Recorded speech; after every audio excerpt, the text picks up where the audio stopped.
And that's why I call her AR-15. I give you scrap the very next day. You boom boom boom. So, Scott, in a statement issued by the Chinese government, Commerce Ministry, I should say, the Chinese government responded to new threats of these additional tariffs by the U.S. by saying, this is a quote, "It will strike back hard." Should we be worried? Well, yeah, I mean, I think we should be worried because a trade war could mean rising prices for American consumers. It could hurt people who produce things in the United States that want to export them. There was a big layout in the Des Moines Register this weekend about soybeans, for instance. I will say, though, Don, on the other hand, politically, there are a lot of Americans who are expecting the president to follow through on his threats during the campaign to crack down on China because they believe previous administrations haven't done it. So I think the politics of this may take a long time to manifest itself because it could take some time for people to feel, consumers to feel the real effects of a trade war. What do you think, Angela? Well, a number of things. One is it would be interesting to see for once Donald Trump be consistent about something. I think just a couple of weeks ago we were warring with the idea of whether or not there would be this positive relationship with China or not because of a potential business interest for Ivanka, and now this. So I'm just interested to see when he's going to go with something and stick with it, not just a debate on Twitter and not just a random threat. It's just going to be interesting to see what he does. So, Angela, I want to turn now to the issue of families at the border. During President Trump's campaign, or candidate Trump's campaign, he spoke a lot about dangerous migrants crossing the border, pledged to crack down. But do you think that anyone expected the separation of children from their parents? I think a number of us expected this and whatever is coming that will be worse.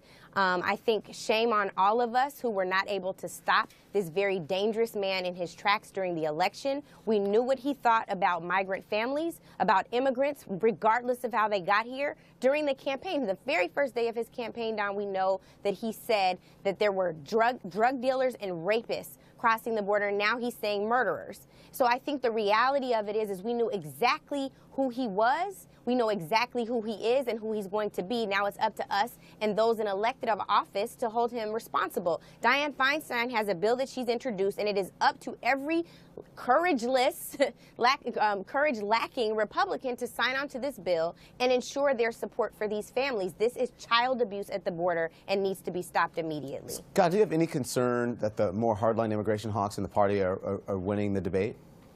Well, what I'm more worried about is that we're not going to get to a comprehensive immigration solution. Most Republicans absolutely support the president cracking down on violent criminals crossing over here and coming here illegally. They support the president wanting to crack down on the flow of drugs coming across our southern border. The trouble is these babies, these little girls, you know, the pictures we've seen, they don't look too much like MS-13 to most Americans. They look like innocent children who are being caught up in a bad policy. So what the president needs to do overall here, in my opinion, go up to the House Republican conference meeting tomorrow night, fully endorse the moderate bill that's in the House, make it the Trump bill, get them to pass it, send it to the Senate. The Republicans need to rally in the Senate, and then the ball is squarely in the Democrats' court. They will then have to deliver the votes, and that bill has to have language in it that prevents these separations. Didn't he already say he's not going to support that? No, he has said he will support it, but he needs to make it clear because there have been moments in the past where the president has said, I'll support this, and then they pass it, and then he has said, well, maybe I don't support that. He cannot bail on this. He's got to support it, let them vote, and then stick with it all the way through. If it is the Trump plan, the Republicans will support it all the way through. All right, Angela, I just want you to listen now. This is for you, and you can answer, and I think say what you want to say on the other side. Attorney General Jeff Sessions asked tonight on Fox News about comparisons between this policy and Nazi Germany. Here's his response. Nazi Germany, concentration camps, human rights violations. Laura Bush has weighed in, Michelle Obama, Rosalind Carter, got all the first ladies going back to Eleanor Roosevelt. She's apparently weighed in as well. General Sessions, what's going on here? Well, it's a real exaggeration. Of course, in Nazi Germany, they were keeping the Jews from leaving the country. But this is a serious matter. We need to think it through, be rational and thoughtful about it. We want to allow asylum for people who qualify for it. Angela? First of all, this is no laughing matter, particularly from the Attorney General who is responsible for enforcing laws throughout this country. The reality that we're facing is, one, Scott, no, these children are not MS-13s. They don't just not look like them. They really are not.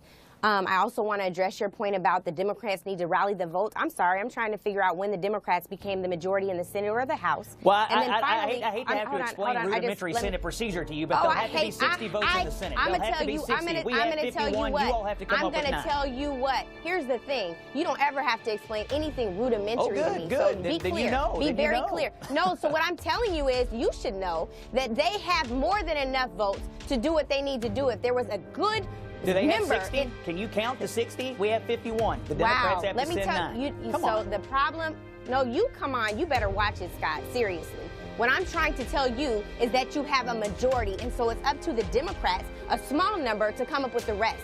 And here's what you're battling with. Right. Morals, moral authority. Where is the moral authority of this party that has blindly endorsed all of Trump's bigotry, xenophobia, racism? That is what is behind this policy. The reality that we are all facing now is there are children paying the penalty for no reason when their parents are coming here seeking asylum. You have heard the panelists on this program tonight telling you these people are seeking asylum, but your attorney general doesn't know any better because they haven't asked the questions. Right. They have not taken a single moment to find out why these people are risking their lives to come to this soil where they're put in even more harm's way. I'm out of time, guys. I'm out of time. I have to go. I'm sorry. We will be right back.